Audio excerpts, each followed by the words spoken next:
Putrajaya, Datuk Seri Najib Razak gagal buat kali kedua untuk mengemukakan bukti baharu dalam rayuan ke atas hukuman penjara 12 tahun dan denda RM210 juta yang dijatuhkan ke atasnya kerana melakukan penyelewengan dana RM42 juta milik SRC International sendirian berhad.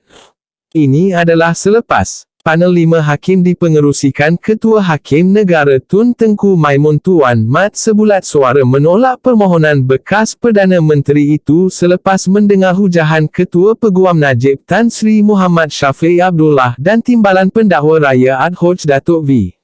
Said Tambaram. Turut bersidang ialah Presiden Mahkamah Rayuan Tan Sri Rohana Yusof, Hakim Besar Malaya Tan Sri Azhar Mohamad, Hakim Besar Sabah dan Sarawak Tan Sri Abang Iskandar Abang Hashim dan Hakim Mahkamah Persekutuan Datuk Seri Muhammad Zawawi Saleh.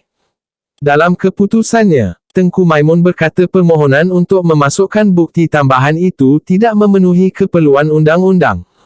Kami berpuas hati dengan keputusan Mahkamah Rayuan menolak permohonan itu.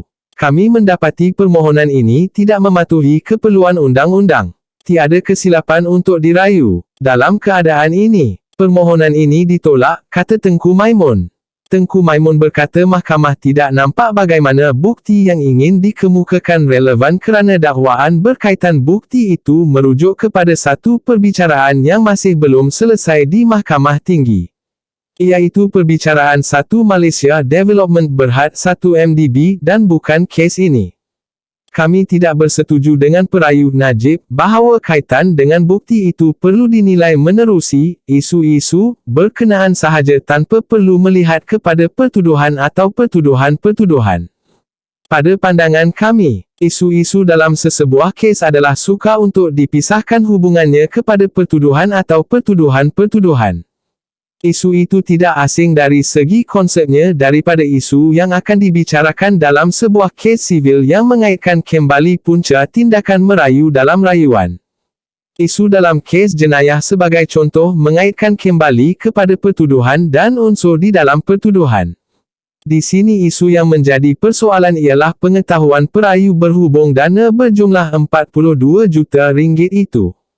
Kami tidak nampak bagaimana cadangan bukti tambahan relevan kepada pengetahuan tentang isu, kata beliau sambil menambah permohonan untuk mengemukakan bukti baharu gagal menentukan dengan pasti bentuk bukti yang akan dikemukakan.